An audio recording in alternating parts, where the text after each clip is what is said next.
Hey everyone, so tonight I'm doing a review, well, a redo review. This is the very first figure I ever reviewed when I started the channel. So my first review of it was the Hulkbuster, so I figured why not do a redo with the lighting a little better. I kind of been looking over my older figures that I first reviewed, and a lot of the lighting's pretty bad, very dark, so I'm going to try to slowly redo some of those ones that I did about coming up on 4 years. So let him finish up the 360, and then we'll go ahead and check out his little hoverboard accessory, and then we'll start checking out the details. Alright guys, so this is the Toy Biz Hulkbuster Legendary Riders figure. We'll go ahead and go over the base. The base, he comes with this little, not really a base, well I guess it is, because you can have him standing on it just as a display base, but it's like a little hoverboard, kind of like similar to Green Goblin. But it's done this nice black wash over this gold plastic, but it's very dull gold, almost like a bronze. And then it's got all these different, sculpted marks that have like it has black, kind of just inscribed to give it more of that futuristic look. And it's got these little red squares and triangles, and you kind of see like a little front air vent here. And I'm not sure how to explain, probably just little lights and stuff. And it's got that burner in the back, along with these two small burners. So maybe these shoot lasers, I don't know. But it just kind of continues the same. These little, they're kind of more of a metallic red paint on these. But it's a pretty cool thing. I don't actually display them with this at all. This ends up just being left in a bin because it takes up space. But neat little feature that came with. All right, so going over the figure. It's really cool. It's a cool Hulkbuster. It's definitely up there with some of my favorite Toy Biz Legends. I still have a second one that's in the package just because I liked it so much. He's definitely come down in price, so I'm sure you could find him for a decent price compared to, since there are so many options now with the Build-A-Figure out. But anyway, going over the head sculpt's got more of like a dome head, kind of very similar to Juggernaut. But it's got a nice gold paint application over that Iron Man faceplate. And it's got these nice sculpted lines along the top with the black paint on the inside. You can see that. Sorry. Come on, camera. There we go. Looks really cool. Very cool.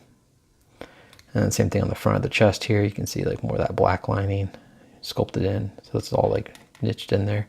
It's got a nice big, gold arc reactor. And what's cool too is this lid. It's got a hinge so it lifts up. And you can see the very angry looking Tony Stark head. And it does rotate, which is cool.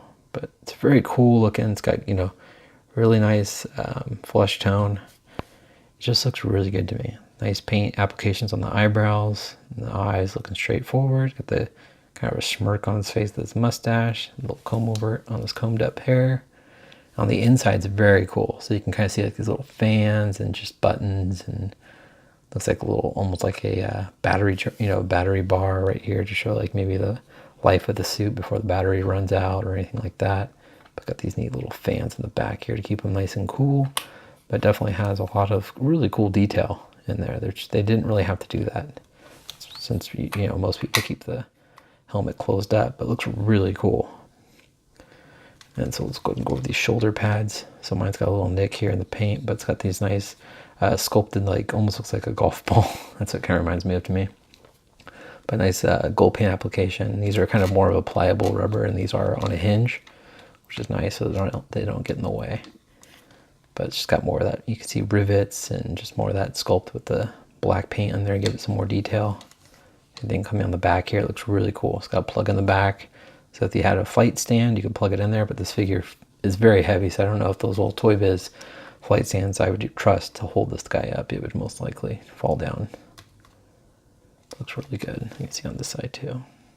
And coming down the arms, more of a dark red. It's all nice and riveted, really nicely sculpted, and it's got this forearm armor piece, which is really dull. It's not nearly as shiny as the other gold on the rest of the figure. You can kind of see some of the shine showing through, but it looks really good. It looks like it's been, through some stuff, so it's kind of worn out looking. But it's got more of that red plastic right there. It's got the black lining, and then more of the shiny gold underneath. Looks really cool. It's just that really nice classic golden red, Iron Man look. And on his hands, you can see more of that sculpted detail. Same thing on the fingers. Got some more of that black paint application. The palms, you can just see another black line. Same thing on this side. See, it's got that same dull, but it's nice, just really cool, nicely sculpted. Very well sculpted figure. It's got nice shiny gold paint application on the ab area and the stomach, and then it's got more of those line works. The lines flow really nice. That's one thing I'll say. It works really well with the black paint going throughout. It looks really good. You can see the ball joints are done in the gold. And coming around the back here, you can see this little Hulkbuster butt. You got this black line. And then coming around the front, looking at the legs, you can see more of the black paint on the insides to give it some more depth. Got the crazy armored up, you know, knee pads there, or, you know, just kneecap area. Then that bright gold looks really good. It's got like the gearing looking on the outside here. And same thing with on the feet. You can see some more of that gold on the tops and more of that black lining. But I just like how the black lining continues throughout and never goes away. Except, I guess, right here. They could have, if they wanted to, but they didn't. But there's more of that black lining. You can see more of those rivets, like screws drilled in there. It looks really cool. All right, so going on the articulation, obviously the helmet does not rotate, but his head does. So you can have him looking down or side to side if he's like talking to the Avengers or any type of pose like that, where he's got his head out. Otherwise, he is just going to always be looking forward. These, like I said, move up. So he's got ball joints in the shoulders. They move out about that much. Make sure the camera's okay. Move forward and back. He's got an upper bicep swivel. Single jointed elbow. Also got rotation at the wrist. Also a hinge at the wrist. He does have individual finger articulation, so his thumb moves up and down. And he has a pointer finger, and then he has the middle fingers. He's really got only 3 fingers, but they're all individually articulated, which is really cool. But you cannot, I mean, that's about as best of a fist you can get. Which isn't, I mean, isn't too bad, but it's not full, you know, a full fist. It's still very cool. So he's got rotation here, and he also can crunch, slide back about that much, slide forward about that much, and he also has another joint, another swivel just above the crotch area. He's got ball joints in the knees, so you can do a full split. It does get a little hindered by this piece. He's got an upper thigh swivel, double jointed knees.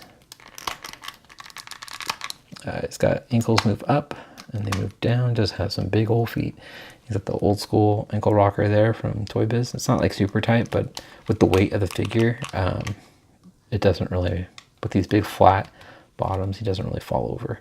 You mainly want to make sure you got tight ball joints in the chest area. He also has articulation, and these tiny pegs, not really the size of normal peg holes, just for the hoverboard. So I'll show you guys how tall Hulkbuster is. All right, guys, so let me just adjust the lighting real quick. So Hulkbuster stands right around a little over 7 inches, about 7.5 inches tall. And then we'll go ahead and bring in the Build-A-Figure Hulkbuster from a while back, just so you guys can get a height comparison. So he is definitely shorter than the Hulkbuster from the movie. Just to give a quick size comparison, I'm going to have to lift the camera up a little bit here, so sorry if it's a little shaky.